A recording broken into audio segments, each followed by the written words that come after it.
আগের সেই হারানো সম্মান যশ খ্যাতি আবার কি ফিরে পাবে? অবশ্যই ফিরে পাবে। আমাদের বিশ্বাস আমাদের লঞ্চ করা নতুন প্রোডাক্ট খাজা বিস্কুট আপনাদের সকলের খুব ভালো লাগবে। আর ঠাম্মি আর তেজ আমাকে যে দায়িত্ব দিয়েছে আমি সে দায়িত্বের মান রাখতে পারবো। ও হ্যাঁ, আপনাদের আরেকটা গুড নিউজ দেওয়ার আছে আমার। কি?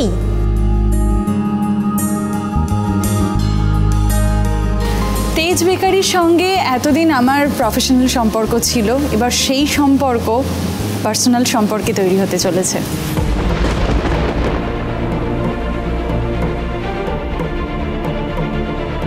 তার মানে খবরটা সত্যি?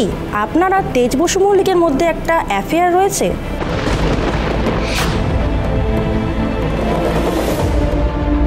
না না না, পুরোটা সত্যি নয়। তেজ আর আমি খুব ভালো বন্ধু ছিলাম, এখন সেই বন্ধুত্বটাকেই একটা নাম দিতে চলেছি আমরা। কি বলছো তুমি? কি বলে যাচ্ছ? কেন বলছো এগুলো? তেজ, ওনারা আমাদের কাস্টমার, ওনাদের সমস্ত সত্যিটা জানা দরকার। ওনাদের অধিকার আছে সবটা জানার। প্লিজ চুপ করুন, এদিকে এসো, এদিকে এসো। কিছুদিন পরেই আমাদের আশীর্বাদ, আর নেক্সট মান্থে আমাদের বিয়ে। দেখলে বৌমা, ইশিকা কি সুন্দর একবার আত্মবিশ্বাসের সঙ্গে সবটা সুন্দর করে বলছে, সবটা সামলিয়ে নিচ্ছে। কিন্তু সত্যি মা, আমার ছেলেকে সামলে নিক, আমার আর কিচ্ছু চাই না।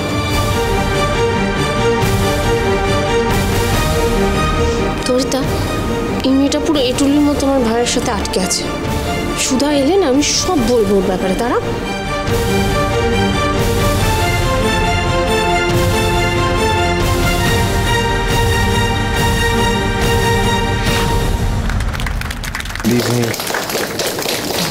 Leave me, Ishika. Leave me alone. Actually ওর একটা ফোন এসেছে, ইটস আর্জেন্ট। তোরি যাও, বিএফএফ ডাকছে, তুমি যাও।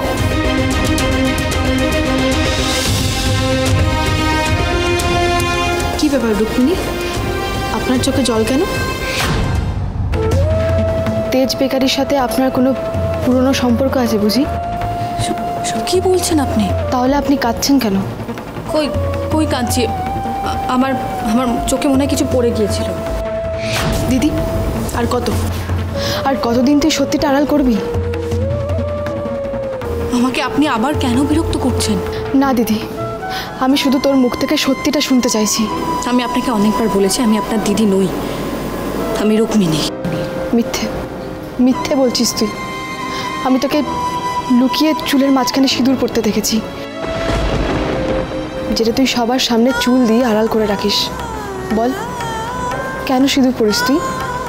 আজও তুই কার দীর্ঘায়ু কামনা করে সিঁদুর পড়িস? বল। সবাইকে তুই বলে বেড়াস যে তুই একজন সিঙ্গেল মাদার, একা হাতে মেয়েকে মানুষ করছিস, তাহলে এই সিঁদুরটা কার জন্য? বল। এসব কি বলছেন আপনি? আর কত আড়াল করবি তুই? হ্যাঁ, আমার কাছে কিন্তু প্রমাণ আছে। কি প্রমাণ? সেদিন শিলিগুড়িগামী বাস অ্যাক্সিডেন্টে 53 জন প্যাসেঞ্জার ছিল, তার মধ্যে 48 জন মারা গেছে, আর বেঁচে ছিল মাত্র 5 জন। আর সেখানে প্রীতম সিংহ রায়ও ছিল। আমি একজন উকিল দিদি, আমি কিন্তু প্রমাণ মিলিয়ে আসল ঘটনা অবধি পৌঁছাতে জানি। দেখ দিদি, জামাইবাবু আর বসু মল্লিকদের ওপর তোর অভিমানটা আমি মানছি, কিন্তু আমি কি দোষ করেছি বল? এতগুলো বছর আমি অপেক্ষা করে গেছি শুধু তোকে একবার জড়িয়ে ধরবো বলে। এতগুলো রাত আমি ঘুমোতে পারিনি। তুই আমাকে ভেবে কেন কষ্ট দিচ্ছিস বলতো? ঝিনুক,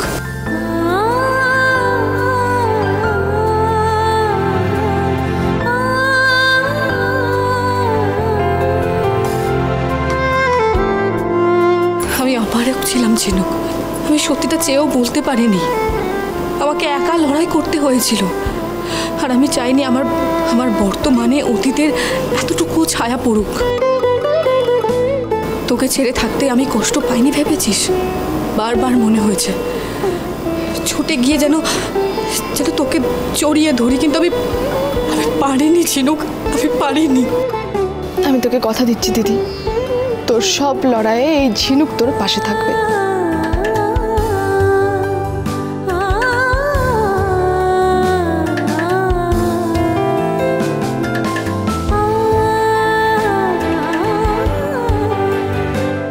তাহলে দুই বোনের মিল হলো। Thank you. কিসের জন্য? এতগুলো বছর আমার দিদিকে আগলে রাখার জন্য। My pleasure. এবার আর কোনো বিপদ আমার দিদিকে ছুঁতে পারবে না, আমি কথা দিচ্ছি।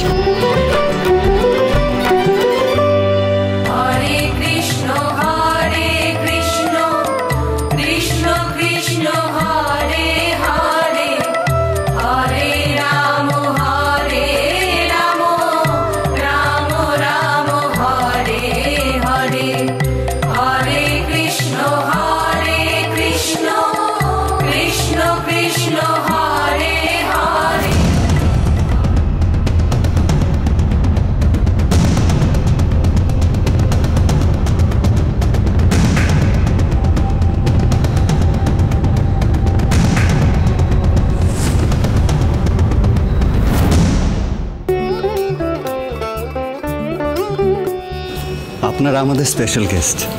আমি রিকোয়েস্ট করব জগন্নাথ বলরাম সুভদ্রাকে বাইরে রথে স্থাপন করার জন্য। প্লিজ আসুন।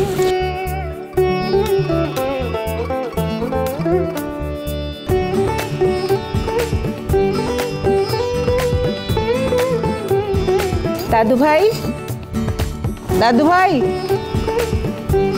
হ্যাঁ ঠাম্মি। দাদু ভাই, জগন্নাথ বলরাম সুভদ্রাকে রথে স্থাপন করতে হবে, এটা একটা অতি পুণ্যের কাজ। আমি এসব বিশ্বাস করি না ঠাম্মি। দাদু ভাই, এখানে অনেক অতিথিরা এসেছেন, আমাদের মান সম্মানের ব্যাপার জড়িয়ে আছে এর সঙ্গে, তুমি ওনাকে নাও। কিন্তু ঠাম্মি, ঠাকুরে আমি বিশ্বাস করি না, তুমি জানো তো। একবার বিশ্বাস করে দেখোই না। আর যোগু দাদাকে মন দিয়ে ডাকো, বলো কি চাও তুমি, যোগু দাদা ঠিক তোমার কথা শুনবে। এটা তোরির প্রমিস।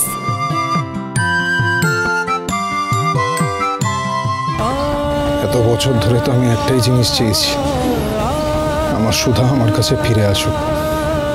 পারবে ফিরিয়ে দিতে?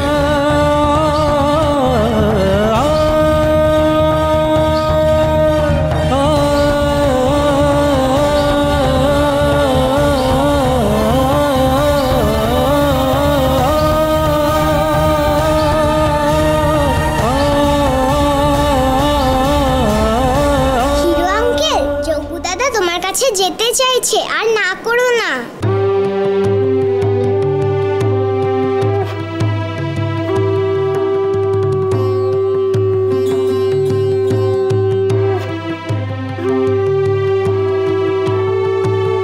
ইশিকা, তুমি হবে আমাদের বসুমল্লিক বাড়ির বউ। যাও, তুমি গিয়ে বলরামকে তোলো, এটাই জগন্নাথ দেবের ইচ্ছে মনে হয়। যাও।